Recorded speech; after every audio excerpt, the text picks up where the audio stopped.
Hey gang, welcome to Module 11. So we're into another week of strangeness for our lives, our new modified lives, and another week of overcoming child trauma. So I'm going to jump straight in, share my screen, and let's see what we can discern for this week here. So I tried to simplify this. We're going to talk about the trauma narrative this week. I had planned to really talk a lot about the last bit of the practice, PRACTICE model, which is, TFCBT altogether, which includes the trauma narrative, in vivo desensitization, conjoint sessions, and enhancing future safety. In fact, I'm going to detail those right now. So we've up to this point, we've dealt with the PPRA, C, parenting, psychoeducation, rehabilitation, relaxation, affective modulation, and then cognitive coping. So now we go into the last half. So the first four, components, the PRAC techniques, really set you up for the trauma narrative. And so we'll go into this in a little bit more detail here in this video. So the trauma narrative, it combines a lot of therapy techniques here. So you're combining aspects of narrative therapy. You're combining aspects of cognitive therapy. You're combining aspects of behaviorism in that you're systematically desensitizing a person. You're by gradual exposure, you're having them recall the traumatic event and systematically desensitizing their physical, emotional, cognitive reactions to that event. So you're doing a lot of rewiring. And so some folks have likened this to, a surgery, where a surgeon has opened someone up and is taking care of the wound, taking care of the heart of the problem. And so people develop, irrational thoughts, irrational beliefs, irrational feeling responses around, traumatic memories, traumatic events. As I mentioned before in a previous lecture, neurons that wire together, in other words, they became connected through a traumatic event, fire together. So whereas somebody may be entering a new relationship with somebody and they're entering an intimate stage, the same feelings that if it had to do with an intimate a sexual trauma, those neurons are going to fire and there's going to be flashbacks and there's going to be issues. And so, it doesn't matter whether it's sexual, it could be, maybe it's a combat situation where somebody is, re-experiencing, being in a life or death situation. And so, like I said, and also feelings can bring up these, these thoughts, can trigger these thoughts. And so you're trying to, in essence, put the person back in control, give them control over an event that has taken control from them. So going back in, that's the trauma narrative. That's the heart and soul of the technique. In vivo desensitization is, and so we'll do a constructing the narrative. You'll do an activity here on the trauma narrative in your discussion post this week. In vivo desensitization, I'm not going to have you do any activities, but this is basically where you, for instance, go to in real life situations where you might re-encounter the trauma, where a client might become re-expose, relive, re-experience, help them, again, desensitize in real life situation.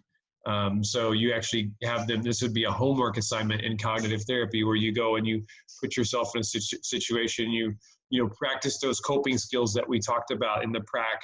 You work on those in the real life, real time environment.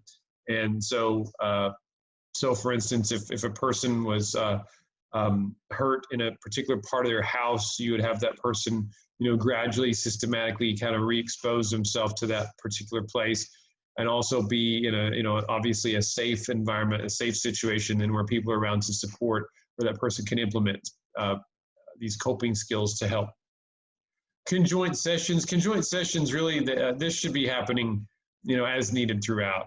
But really the conjoint session is to come back together and to share the trauma narrative with the parent. So the therapist, the child, the adolescent, and the parent get together, and the child shares the trauma narrative. And so there may be some times where you need to take the parent aside by themselves and help prepare them for this, because they need to be able to handle the disclosure without overly reacting. Being supportive is one thing, but getting mad at the person who's disclosing, I can't believe you didn't tell me this. You want to have the parent to be prepared so they don't re-traumatize the child after you've worked so hard to put together the narrative with them. So you really want to manage strong parental reactions. And then the last part of the therapy of the model is enhancing future safety. So you go through a lot of education and worksheets and help provide the parent and the child ways of making sure that they're not re-traumatized. So let's go back to Module 11. And so here's specific to the trauma narrative, this worksheet. You can see that I will want you to read a lot for this particular chapter, or for this particular module. It's chapters 11 through 15 in your textbook, in your Cohen-Mannarino Devlinger workbook. I've got a lot of information, or I think I cut it down because I didn't want to overwhelm you. I think I've got 3 auxiliary folder components in there. And also I've got a trauma narrative example. So you can follow this link. It will take you to a trauma narrative example that's posted online. And I think there are a couple of resources listed there too. So I'm going to actually have you do a coding activity similar to what we did in PCIT. I'm going to have you work through a hypothetical trauma narrative in the discussion board and then reflect on it. And so here are your trauma narrative resources, just some things that can help you.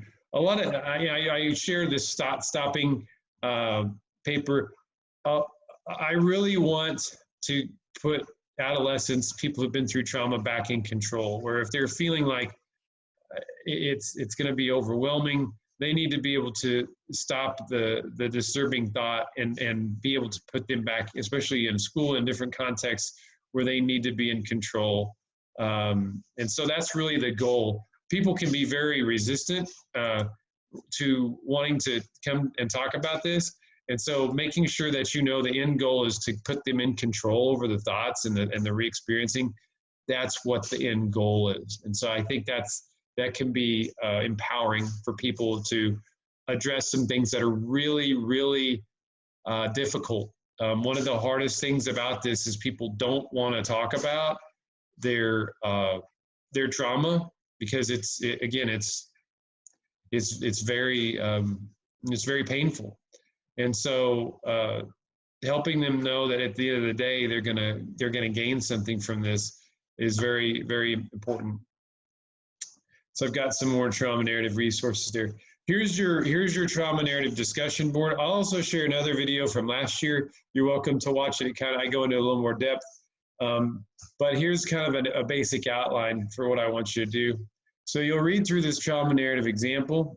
And it may be helpful to print the narrative if you've got a printer. And Jill, I want you to read through it. So let's pull that up.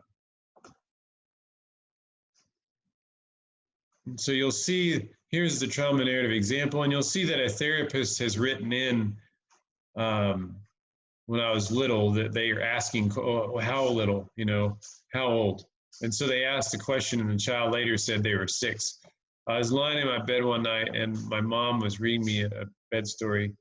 And so they asked, what story? And so they're asking clarifying questions in this draft. So you're trying to take the story a little bit deeper. So you're kind of going from a basic draft, basic narrative, into a more deeper, understanding of what's happening. Then you can use this as to help you kind of code when you read through the hypothetical narrative I give you later. You can code using D for you need to add additional detail or clarification. So D, I need more details. So you're going to ask an open-ended question, when you go back and in the next session. So generally, these happen in succession, these sessions where a person starts to go into more depth with their trauma narrative. And again, it's this systematic desensitization where through gradual exposure, the emotional reactivity comes down. T is a thought inquiry. So if you suspect that somebody's got an irrational thought or irrational belief, this would be, you'd code this with a T. F is feeling inquiry. So if you're reading through and you're like, I don't know that I got a deep emotion there. I don't know if I really understand, like happy, mad, sad. Those are just real broad emotions. So we want to drill in a little bit more and try to remember our affective, that PRAA, the affect modulation component where a child identifies feelings. Here's where that comes in, this feeling inquiry. And where that thought inquiry, you did the think, feel, do, the cognitive triangle, how thoughts lead to feelings, lead to behaviors. Again, this is where this is going to come into play. And then P, flag for cognitive processing after narrative completion. So that's really the think, feel, do cycle. So you have a key here to help you code the activity, which is, hopefully I can find it. My screen is not letting me. Nope. There we go. Which is right here. So here's your actual practice activity. So giving you a narrative. And so what you'll want to do is code and come up with questions. So you'll want to code it and then come up with questions. And so what you'll do then at the end is list your questions, post your questions as part of your discussion board, and then also reflect on the process. Reflect on how this feels to you after you've gone through and read and gone through and done these things. And I'm going to post one other thing for you here, and it's going to come from, sorry, I'm taking you to a different, this is not yours, but this is where I'm pulling from. I'm going to have you read pages 11 through 14 of this Cohen article. So that's three pages, but it will help you. What we're doing here with the trauma narrative.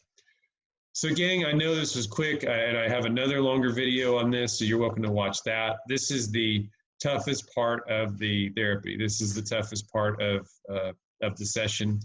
It's in a strange place in our lives that it's situated. So, do your best. Again, I hope that everybody's staying well. I hope everybody's staying safe. If anything comes up for you, please reach out. Please contact me. Please let me know how things are going. So I look forward to reading last week and seeing what you guys produced this week. You guys have been a good class. I'll talk to you soon.